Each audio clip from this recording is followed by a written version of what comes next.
Don't tell my wife, but I've been over gaming devices that only go one way for a long time. I need something that swings both ways. And that is where the OneXSugar comes in. This thing is, wow, for something that has so many hinges, it feels kind of unhinged, does it not? It's got 2 screens, a wide variety of different configurations, and a performance story that is, at best, complicated. Before we get into that though, let's take a look at the accessories. You get 1 cable and 1 power brick. It's a neat one with cute little fold out prongs though. Okay, let's put that aside and talk about the modes. This is mode 1, single screen horizontal gaming. And I haven't even touched on all the modularity that's at play here. Whoa, look at that! It's a magnetic D-pad that sits on top of what otherwise could easily be ABXY buttons, or as I call them, filled square, filled circle, empty diamond. It doesn't feel amazing, obviously, but to the One X team's credit, it feels better than I could have possibly expected. Now, let's look at the next mode. Mode 2, single screen B vertical mode. This is unhinged. I can't imagine anybody wanting to play like this. It is so flipping top heavy. And holding onto this, like what did I really like the shape of the Wiimote as a controller, but without the motion sensing? Why would I want this?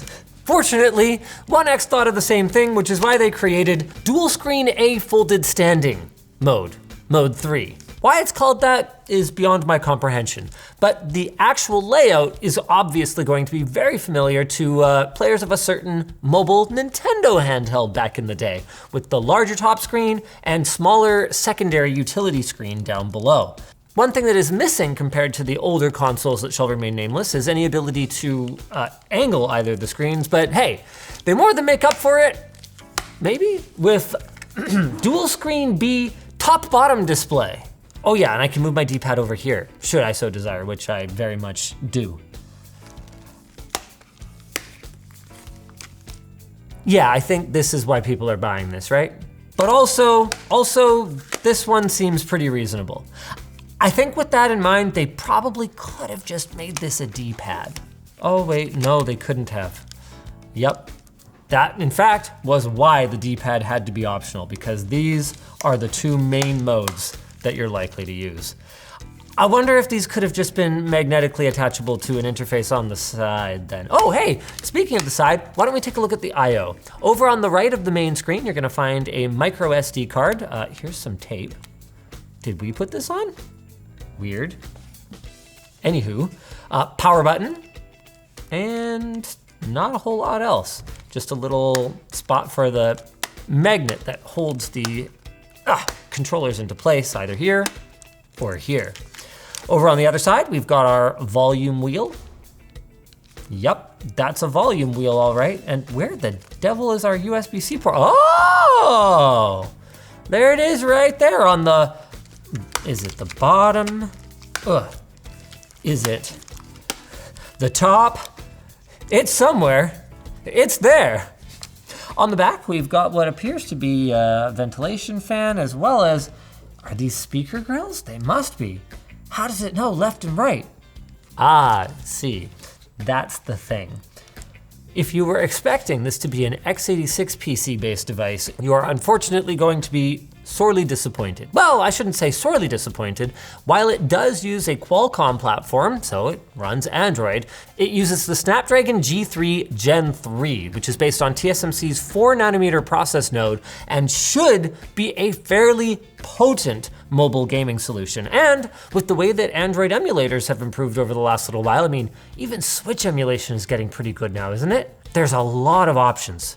Of course, the one that you guys probably care about the most is going to be, where are we? Oh yeah, our sponsor, Meta PCs. Playing the game of, is it gonna post? It's not exactly fun, so why not tag in the folks at Meta PCs to do that for you? They'll help you customize a PC for your needs, they'll cleanly put it all together, and they'll even stress test it to make sure it's good to go before it gets shipped to your door. Or you can choose from their pre-built options, like the Ember 50. It's perfect for stepping into the world of PC games with a Core i5-12400F, an RTX 5060, and 32 gigs of DDR5 memory. And the best part is there's real people behind the magic. The same team that built your PC will also help you with tech support. So whether it's pre-built or fully custom, you can check out the options at Meta PCs and save a few bucks by using our link in the video description. No, I was kidding. That wasn't what you cared about. You cared about drastic. Now, my understanding is there's a bit of a process for getting DS games running on this thing, so one moment, please. According to Reese, who set this up, getting this whole process to be as simple as it is now took so long that he literally doesn't remember how he did it and never wants to do it again. But if you follow the steps, which maybe we could link a guide down below? No. What? You literally have no idea how you did it? I fumbled my way through it. Oh my God. Okay, well, anyway, we've got it set up so you can press the heart button, go to Fusion. Okay, we're close. We're close now. Then we just need to go to this one and do that. Whoa, DS emulation, buddy! Oh, I didn't even notice. The R1, R2, and R2, L2 buttons back here. Not the most conveniently positioned that I've ever felt, but very usable. Hey, sorry, I forgot to mention the case. The case actually feels really nice. It's like a faux leather, hard case. Like, this is one of the finest included cases I've ever seen. Good job, OneX. So these are actually 2 buttons down here each, right? So heart brings up OneX's little menu here so we can fine tune the performance. Apparently they've got a dual heat pipe cooler in here, so it should stay nice and cool regardless of what you're doing. As for battery life, that is a bit of a sore spot for the community so far. It does have like a lower power to the secondary screen mode, and you can apparently, according to OneX, get like 7 hours of battery life out of it, but you won't get that if you're running the whole thing at full bore. It's got a 5600 milliamp hour battery. It's still kind of top heavy, hey boys? Especially if you're used to the ergonomics of a Nintendo DS, which admittedly already aren't great, but at least are not as heavy on the top. Oh, it's touchscreen, I guess I didn't really mention that. And these are both OLED displays boasting 450 nits peak brightness, so that should be fine. Mario Kart DS, let's go. Oh, really heavy. It's like frickin' heavy. And this really is a lot of moving parts. Probably gonna be a little rusty, have not touched this game in many a year. I know, that's what they all say, right? Whoops! What did I press? No! How did I hit that? I had the whole track! Oh my God! Just don't include any of this gameplay. This is horrible. This is the worst thing ever. Oh! Okay, what did I do to switch the screens there? That was horrible. There, okay. It's fixed. You know what? Screw it, I give up. Let's try a different emulator. Mario Kart Double Dash it is. Hello? Oh right, I guess we won't need the 2 screens anymore. So we'll just do this. Okay, Even though this is obviously substantially more difficult to run, I gotta say, not bad. These mobile chips have really come a long way. Yeah, these shoulders are not great, especially when you're like kind of reaching in here to get these instead of having your thumb across them. You kind of have to press this one like that. Where are the speakers on this boy? I think they're here, right? Oh yeah, there we go. Okay, so what am I looking at back here? Hold on, where'd my, oh wow. My volume wheel goes inside the device. Okay. I mean, at least one of them has to be an exhaust, but I pretty much can't hear anything. Oh, OneX is very proud of their material choices, by the way. They use an aluminum unibody frame. Internally, the outside is plastic, and then they're using what they call SK7 special steel for the hinge, because it excels in applications requiring high hardness and wear resistance. It has a built-in gyro, if you like gyroscopic aiming. Oh boy, I appear to have closed my software.